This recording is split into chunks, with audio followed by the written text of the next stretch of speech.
Shalom teman-teman, saudara-saudari yang terkasih oleh Kristus. Perkenalkan, kami dari kelompok 10 Sejarah Gereja Indonesia. Saya Rosalina dengan NIM 23101183. Saya Linda Fitriana Nipah dengan NIM 23101122. Saya Yesa dengan NIM 23101222. Baik, pada video kali ini kami akan membahas tentang sejarah berdirinya Gereja MRPD Pontianak dari awal hingga saat ini. Gereja MRPD Pontianak merupakan salah satu gereja yang ada di Keuskupan Agung Pontianak. Pada video kali ini kami membahas bagaimana sejarah berjalannya dari awal sejarah pembangunan gereja tersebut hingga menjadi paroki. Nah, adapun tujuan dari video kali ini, kami ingin memberikan pemahaman yang lebih mendalam mengenai sejarah gereja MRPD Pontianak, serta agar teman-teman yang menonton mengetahui bagaimana perjalanan atau bagaimana perjuangan para perintis dari awal berdirinya sebelum menjadi paroki hingga menjadi paroki pada saat ini. Di sini ruang lingkup yang kami gunakan yaitu kami menggunakan ruang lingkup MRPD sendiri, yang dimana kami hanya meneliti di tempat MRPD. Lalu kami di sini menggunakan metode kualitatif dengan mengumpulkan data-data yang ada, seperti mengumpulkan jurnal-jurnal atau melakukan wawancara kepada paroki. Kami di sini membahas dari pastor, awal pertama pastor yang mendirikan atau yang berkarya di gereja tersebut, hingga pengurus umat dan bangunan-bangunan pertama kali apa aja di sana. Baik, pertama kami akan membahas tentang bangunan yang berdiri pertama kali di sana. Kapel Gang Usaha 2. Pada tahun 1960, kota Pontianak masih terbilang sepi. Masyarakat Pontianak pada saat itu kebanyakan masih tinggal di pesisir sungai dan berkendara menggunakan transportasi air. Pada saat itu, kota Pontianak lebih dominan menggunakan transportasi umum seperti kapal, oplet, atau menggunakan sepeda dan berjalan kaki. Kendaraan besar seperti sepeda motor dan mobil masih jarang terlihat. Pada saat itu, gereja yang paling terjangkau adalah katedral. Akan tetapi, masyarakat kota baru masih kesulitan untuk melaksanakan ibadat karena kendala kendaraan untuk menuju gereja katedral. Pada saat itu, kebanyakan anak muda yang dapat pergi beribadat, namun mereka yang berkeluarga atau lansia masih kesulitan untuk pergi ke gereja. Air hujan dan lumpur juga menjadi penghalang bagi mereka saat itu untuk sampai ke gereja katedral. Untuk mengatasi masalah umat, mereka mengadakan doa lingkungan di asrama polisi, tentara, dan asrama sekolah pertanian yang terletak di Jalan Sumur, Bogor. Sebagian mengadakan doa lingkungan di daerah Sungai Jawi dan sekitarnya. Pada tanggal 18 April 1966, Keuskupan Agung Pontianak membeli sepetak lahan di Gang Usaha 2 yang digunakan sebagai bangunan gedung serbaguna. Kemudian gedung serbaguna tersebut digunakan oleh umat di sana menjadi kapel yang digunakan pertama kali untuk misa Paskah pada tahun 1886. Dengan adanya bangunan tersebut, umat merasakan sukacita karena merasa lebih dekat untuk tempat peribadatan. Gedung serbaguna. Pembangunan gereja yang baru sebenarnya telah dimulai sejak pembelian sebidang tanah seluas 2.340 meter persegi dengan sertifikat HM 1183 SU 829 yang terletak di Gang Waspada, yang kemudian dikenal sebagai Jalan Pancasila dan akhirnya menjadi Jalan Gusti Hamzah. Tanah ini dibeli pada tanggal 3 Agustus 1978 melalui Kepala Kampung Seibakong, Pak Bibong. Baru beberapa bulan kemudian, dalam rapat Dewan Paroki, beliau mengumumkan rencana pembangunan gereja baru sekaligus memberitahukan bahwa sebidang tanah telah dibeli. Pada bulan Maret 1880, panitia pembangunan gereja yang telah dibentuk mulai menjalankan tugasnya. Langkah pertama mereka adalah menyelesaikan rancangan gedung serbaguna yang merupakan gagasan Pastor Martinus. Gambar bangunan ini dikerjakan oleh Bruder Leopold dari Sekolah Pertukangan, yang juga akan bertindak sebagai kontraktor pembangunan. Panitia kemudian mengadakan pertemuan dengan Uskup Agung pada tanggal 5 Juli 1801. Selanjutnya, Gereja Pancasila Lama. Sejak gereja dipindahkan ke Jalan Pancasila, kegiatan umat menjadi lebih fleksibel. Gereja yang baru memiliki kapasitas lebih besar untuk menampung umat dan lahan parkir yang memadai untuk kendaraan jemaat yang juga semakin banyak. Berbagai kegiatan seperti latihan-latihan dengan peserta yang berbeda kini dapat berlangsung secara bersamaan. Pastor pun kini tinggal di lokasi karena telah tersedia rumah pastoran. Yang tak kalah penting, tabernakel juga sudah ada sehingga umat tidak perlu lagi saling tunjuk dan menghitung untuk memastikan siapa yang bisa menerima komuni. Namun, ketidakjelasan status bangunan membuat pastor paroki yang merasa gelisah. Status gedung yang belum tuntas menyebabkan kegiatan di gedung serbaguna seolah-olah melanggar aturan. Beberapa peraturan yang mengganggu kenyamanan umat antara lain adalah larangan penggunaan gedung untuk ibadah umum, padahal misa mingguan tetap dilaksanakan di sana. Selain itu, ornamen keagamaan tidak diperbolehkan ditampilkan baik di dalam maupun di luar gedung. Akibat dari aturan ini, lukisan jalan salib dan motif inkulturasi karya Bapak Yakobus dan putranya, Oktav, harus ditutupi dengan triplek tepat saat misa pertama diadakan di gedung tersebut, yaitu pada 24 Desember 1988.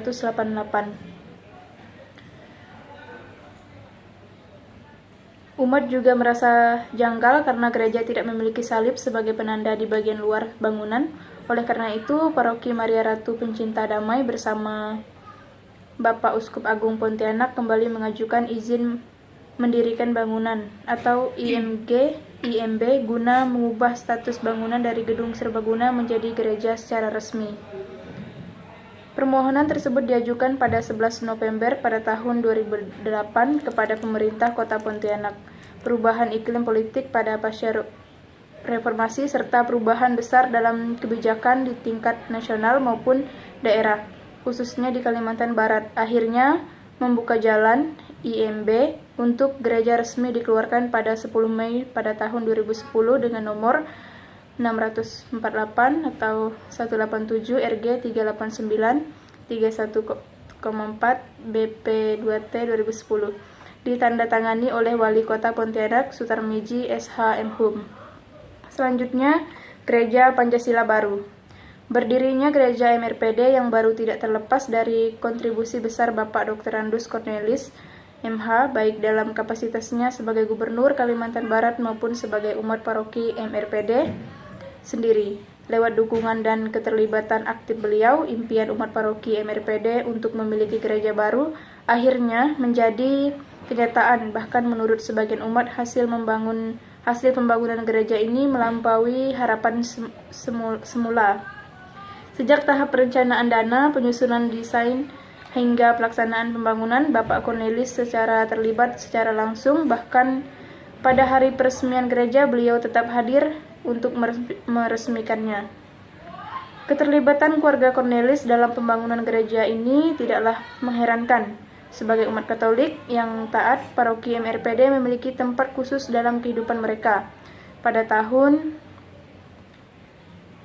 1970-an, Bapak Cornelis dan kedua orang tuanya pernah tinggal di asrama Persatuan Dayak, sekarang asrama Pangsuma, yang terletak di Jalan Penjara, sekarang Jalan K. Haji Wahid Hashim, yang termasuk dalam wilayah paroki MRPD. Yang pertama, Pastor Heliodorus OFM Cup, Pastor Anselmus OFM Cup, dan Pastor Sekundes OFM Cup. Sejak misa pertama kali diadakan pada Hari Raya Paskah tahun 1968 di Kapel Gang Usaha 2, sejumlah pastor secara bergantian memimpin perayaan Ekaristi setiap minggunya. Beberapa pastor Kapusin yang rutin hadir secara bergiliran antara lain Pastor Anselmus, Pastor Sekundus, dan Pastor Martinus. Khusus untuk Pastor Martinus akan dibahas tersendiri di bagian lain. Yang kedua, Pastor Hieronymus Bumbun OFM Kap. Pastor Hieronymus Bumbun dilahirkan pada 5 Agustus 1937 di Tekam, Kecamatan Belitang Hilir, Kabupaten Skadau. Masa pendidikannya dimulai di SDR selama 3 tahun di Desa Semadu, Seiayak, Skadau, lalu dilanjutkan 3 tahun lagi di Nyarungkop. Setelah itu, beliau melanjutkan pendidikan di Seminari Menengah Nyarungkop dari tahun 1952 hingga 1960, dan kemudian di Seminari Tinggi Prapat Toba pada tahun 1960 hingga 1967. Selanjutnya, Pastor Martinus Verstuylen OFM Kap. Pastor Verstuylen Kap, yang lebih dikenal umat sebagai Pastor Martinus OFM Kap, adalah seorang pastor senior yang telah rutin memimpin misa di Kapel Gang Usaha 2. Sejak awal berdirinya kapel tersebut bersama Pastor Anselmus, Pastor Heliodorus, dan Pastor Secundus, ia melayani umat secara bergiliran setiap minggu. Mulai tahun 1974, ia bergantian dengan Pastor Bumbun dalam memimpin misa hingga akhirnya diangkat sebagai Pastor Paroki Ratu Pencinta Damai Gang Usaha 2 pada tahun 1976. Dan selanjutnya Pastor Franciscus Jansen pada tahun 1984 sampai 1993. Paroki Maria Ratu Pencinta Damai sebenarnya telah dipersiapkan oleh Pastor Martinus OFM Kap bersama Monsinyur Hieronymus Bumbun OFM Kap sebagai ladang karya bagi para imam projo dalam pertemuan antara Monsinyur Hieronymus Bumbun dan Kardinal Justinus Darmo Juwono yang berlangsung di Jakarta tahun 1978. Disepakati bahwa Paroki Gang Usaha 2 akan diarahkan menjadi tempat pelayanan bagi para imam diosesan. Pada tahun 1984, setelah Pastor Martinus OFM Kap mengakhiri masa pelayanannya di Indonesia dan kembali ke Belanda, Pastor Franciscus Jansen, PR, yang oleh umat dikenal sebagai Pastor Frans Jansen, diangkat menjadi Pastor Paroki Gang Usaha 2, yang merupakan imam diosesan pertama yang berkarya di paroki tersebut. Selanjutnya, Pastor Herbertus Hermes Abet, PR, pada 31 Mei 1993 sampai 1 Januari 2007. Pastor Hermes mulai menjalankan tugasnya sebagai Pastor Paroki Maria Ratu Pencinta Damai MRPD pada 31 Mei 1993. Sekitar 1 tahun setelah ia ditahbiskan, meskipun belum memiliki banyak pengalaman mengembalakan umat, hal tersebut tidak menyurutkan semangatnya untuk segera terjun melayani. Di awal pelayanannya, Pastor Hermes berusaha memahami situasi dan persoalan yang ada di paroki. Ia mulai dengan menjalin komunikasi dengan tokoh-tokoh umat untuk mendapat masukan. Kemudian ia berdialog dengan berbagai penggerak gereja seperti Dewan Paroki, Mudika, kelompok-kelompok kor, dan para ketua kering, serta kelompok kategorial lainnya. Melihat antusiasme tersebut, Pastor Hermes kemudian mendorong pembentukan SEKAMI, Serikat Kepausan Anak dan Remaja Misioner. Melalui pendekatan kepada orang tua dan Dewan Paroki, SEKAMI ini dibentuk tahun 2002, tepat setahun setelah Paus Yohanes Paulus II menyerukan dan menjadi yang pertama di Keuskupan Agung Pontianak. Paroki MRPD pun menjadi pelopor bagi paroki-paroki lain dalam gerakan ini. Selain itu, Pastor Hermes juga menggagas pembentukan Ranting Santa Monica di Paroki MRPD pada tahun 1998. Selanjutnya, Pastor Gregorius Harmadi, PR. Pastor Gregorius Rahmadi, PR, yang akrab disapa umat sebagai Pastor Gary, mulai menjalankan tugas sebagai Pastor Paroki MRPD pada tanggal 10 Januari 2007 menggantikan Pastor Hermes. Dalam kerendahan hatinya, Pastor Gary menyatakan bahwa dirinya hanya meneruskan rencana serta karya pelayanan yang telah dirintis oleh para pastor sebelumnya. Bagi Pastor Gary, gereja adalah milik umat, sementara pastor hanya berperan sebagai pendamping. Pastor Gary menyebut bahwa hampir semua kelompok kategorial menunjukkan keaktifan seperti WKRI, Santa Monica, Bina Iman, SEKAMI, serta kelompok-kelompok KOR. Meski ada beberapa kelompok yang keaktifannya naik turun, menurutnya hal itu juga wajar terjadi di banyak paroki, baik di Indonesia maupun di dunia, karena berkaitan dengan stabilitas emosi sesuai jenjang usia tertentu. Selanjutnya, Pastor RD John Rustam pada tanggal 25 Februari 2016. Pastor John Rustam mulai melayani di Paroki Maria Ratu Pencinta Damai MRPD menggantikan Pastor Gregorius Rahmadi di saat proses pembangunan gereja baru sedang berlangsung. Situasi ini menjadi tantangan tersendiri terutama karena keterbatasan dana serta tidak adanya alokasi bantuan sosial dari APBD Provinsi Kalimantan Barat untuk tahun anggaran 2016. Dalam kondisi keuangan yang terbatas, Pastor John tetap berupaya agar bagian basement gereja bisa segera diselesaikan dan difungsikan sebagai tempat perayaan misa. Selama pembangunan berlangsung, misa dialihkan ke kapel milik susteran KFS yang berada tepat di seberang gereja. Namun karena ukuran kapel yang kecil, banyak umat tidak bisa masuk dan harus mengikuti misa dari area sekitar, bahkan sampai ke selasar susteran. Selanjutnya, pengurus umat. Yang pertama, MAD Sabantalan Dingun pada tahun 1970 sampai 1975. Bapak Milan Aloysius David Sabantalan Dingun, SH, yang lebih dikenal dengan singkatan MAD Sabantalan Dingun atau biasa dipanggil Bapak David, merupakan ketua umat yang masih ditelusuri berdasarkan hasil wawancara dengan sejumlah narasumber. Dalam kehidupan profesionalnya, beliau adalah seorang hakim di Pengadilan Negeri Pontianak hingga tahun 1978. Sejak tahun 1970, beliau telah tinggal di kawasan Stasi Gang Usaha 2, tepatnya di Gang Padi, Pontianak. Sayangnya tidak ditemukan dokumen tertulis yang mencatat struktur kepengurusan umat pada saat itu. Yang kedua, Petrus Anji Jangwen pada tahun 1975 sampai 1978. Bapak Petrus Anji Jangwen yang lebih dikenal sebagai Pak Piet adalah sosok yang telah lama mengenal segala aspek terkait gedung serbaguna di Gang Usaha 2. Ia bersama keluarganya tinggal di salah satu rumah kapel yang berada di komplek tersebut dan berhadapan langsung dengan gedung serbaguna itu. Istrinya yang dikenal sebagai Ibu Piet merupakan aktivis PKRI dan juga seorang guru di TK Indrasana yang dikelola oleh WKRI. Selain itu, Pak Piet juga pernah menjabat sebagai anggota DPRD Provinsi Kalimantan Barat selama 2 periode, 1971 sampai 1977 dan 1977 sampai 1982. Selanjutnya, Yakobus Franz Layang 1978 sampai 1984. Bapak Yakobus Franz Layang merupakan sosok yang sangat bersemangat dalam memperjuangkan pembangunan gereja MRPD di Jalan Pancasila.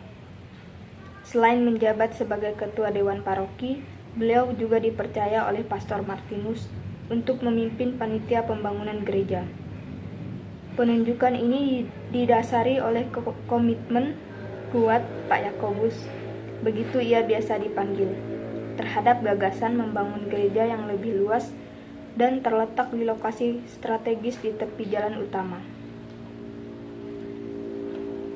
Selanjutnya, Aloysius Milon Somak 1984 sampai 1987.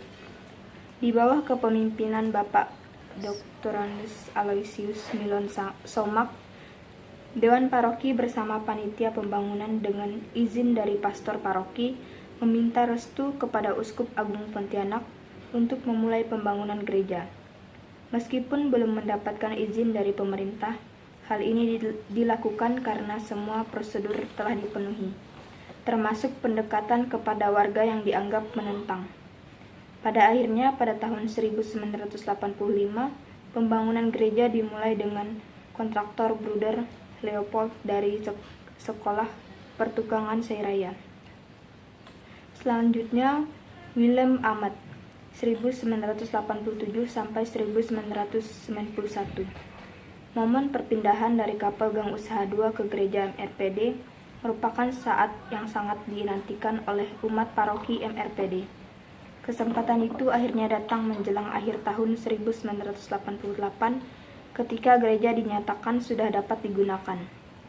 Gagasan untuk berpindah ke gedung gereja baru awalnya muncul dari kalangan umat sendiri dan disampaikan kepada Bapak Willem Amat, yang pada waktu itu menjabat sebagai Ketua Dewan Paroki MRPD. Kemudian Markus Alin, 1991 sampai 1994. Bapak Markus Alin adalah warga paroki MRPD yang telah menetap di Jalan KH Wahid Hasyim, Gang H. Saleh sejak tahun 1967 hingga sekarang. Beliau merupakan salah satu saksi perkembangan paroki MRPD sejak awal berdirinya. Sebagai pribadi yang aktif di gereja, Pak Alin telah terlibat dalam berbagai kegiatan kelompok-kelompok kategorial di paroki MRPD Pontianak. Ketika diangkat sebagai Ketua Dewan Paroki pada tahun 1991, Pak Markus Alin aktif mengembangkan kelompok karismatik di paroki MRPD bersama Bapak Y. Naigi, Bapak M.L. Suhin, Ibu F. Samai, dan umat lainnya. Selanjutnya Arsen Rikson, 1994 sampai 1997. Bapak Arsen Rikson lahir di Lintang, Sanggau Kapuas pada tanggal 24 Februari 1949. Ia merantau ke Pontianak untuk melanjutkan pendidikan sekaligus bekerja sama di sekretariat Partai Golkar. Selanjutnya Octavianus Kamusi, 1997 sampai 2000. Bapak Octavianus Kamusi adalah seorang guru dan aktivis kemasyarakatan yang berpengaruh di Kalimantan Barat. Karirnya dimulai di SD Santa Maria Pontianak pada tahun 1974, kemudian beliau mengajar di SMP Bruder Pontianak 1979, SMP Santo Fransiskus Assisi Pontianak 1986, dan menjabat sebagai Kepala Sekolah SMP Santo Fransiskus Assisi Pontianak 1987 sampai 1994. Kemudian Clementinus Kunyi 2000 sampai 2003. Sebelum menjabat sebagai Ketua Dewan Paroki MRPD, Bapak Clementinus Kunyi pernah menjadi Ketua Kring Maria dari Januari hingga 1999 hingga Juli 2000, menggantikan Bapak Yohanes Bosco yang mengundurkan diri karena kesibukannya. Selain itu, beliau juga pernah menjabat sebagai bendahara dalam beberapa periode kepengurusan sebelumnya. Kemudian Ignatius Liong 2003 sampai 2009. Selama masa kepemimpinan Bapak Ignatius Liong, Dewan Paroki tidak melakukan banyak perubahan yang signifikan. Tidak ada perubahan atau penambahan pembangunan fisik baik di lingkungan gereja maupun dalam kegiatan lainnya. Kegiatan-kegiatan kring dan kelompok-kelompok kategorial tetap berjalan sesuai dengan rencana tahunan mereka. Kemudian Tambok Bow 2000 sampai 2009. Bapak Tambok Bow SH merupakan salah satu Ketua Dewan Paroki MRPD yang paling muda saat terpilih. Meskipun demikian, beliau bukanlah wajah baru di lingkungan paroki MRPD karena telah aktif dalam kegiatan paroki sejak tahun 1980-an, baik sebagai anggota Mudika maupun anggota KOR. Kemudian Aris Marwadi 2009 sampai 2012. Selama menjabat sebagai Ketua Dewan Paroki, Bapak Aris Marwadi merasa bahwa kegiatan-kegiatan paroki dan dapat berjalan dengan lancar karena adanya kerjasama yang solid antar pengurus. Kemudian Anselmus Ansel, Bapak Anselmus Ansel SSOS yang sebelumnya menjabat sebagai Wakil Ketua Dewan Paroki pada kepengurusan Bapak Tambok Bow, memiliki tugas utama dalam bidang administrasi dan keuangan. Baik teman-teman, setelah kami memaparkan sejarah panjang mengenai gereja MRPD Pontianak, dapat disimpulkan bahwa sejarah gereja MRPD merupakan sebuah perjalanan panjang iman umat Katolik yang mencerminkan dinamika pastoral, sosial, dan struktural dalam konteks kehidupan gereja lokal. Berdasarkan penelusuran terhadap berbagai periode kepemimpinan dan aktivitas umat, tampak bahwa perkembangan paroki MRPD tidak terlepas dari semangat partisipasi umat. Para pemimpin gereja serta para aktif kelompok kategorial, khususnya orang muda Katolik. Setiap fase kepemimpinan menunjukkan karakteristik dan fokus kerja yang berbeda, mulai dari pembenahan administrasi, pengelolaan keuangan yang transparan, hingga pembangunan infrastruktur gereja dan fasilitas mendukungnya.